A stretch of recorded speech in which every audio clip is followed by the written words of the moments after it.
Okay, so level 6, we want to record the chord progression. So let's add MIDI instrument track, and we could use guitar, we could use piano, so I'm going to use piano.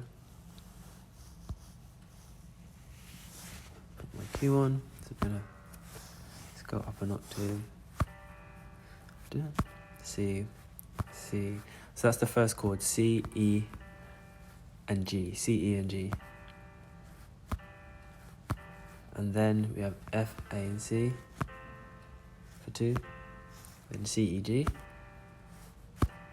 Then G, B, D. F, A, C. C.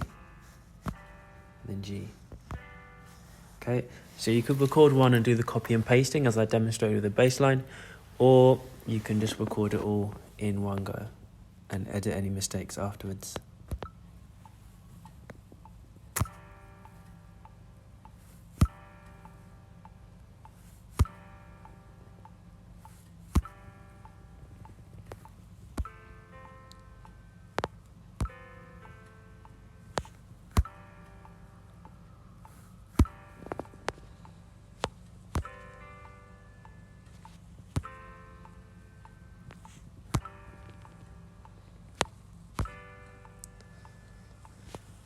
Okay, and then once you've recorded, you can go through and edit any mistakes. So you've got C, C, C, and then there's a C missing on that last chord. So let's put that in.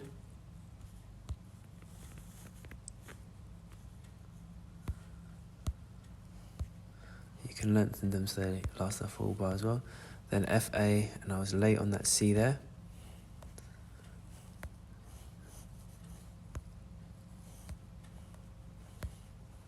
And then here again, I made a mistake.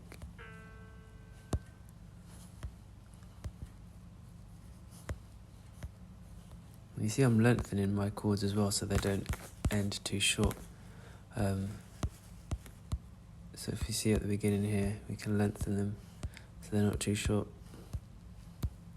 So they're nice and long held legato notes.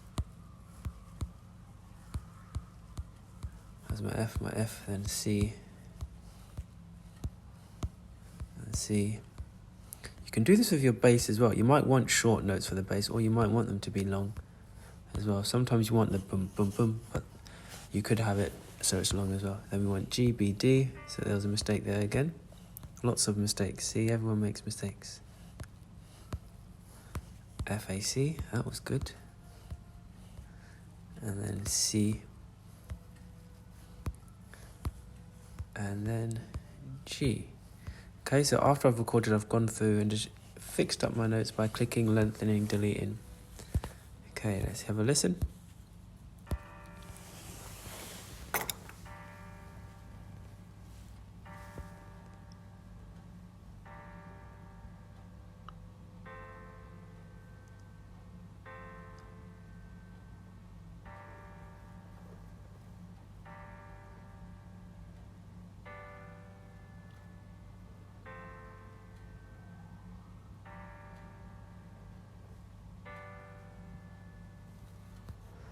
There we go, level 6.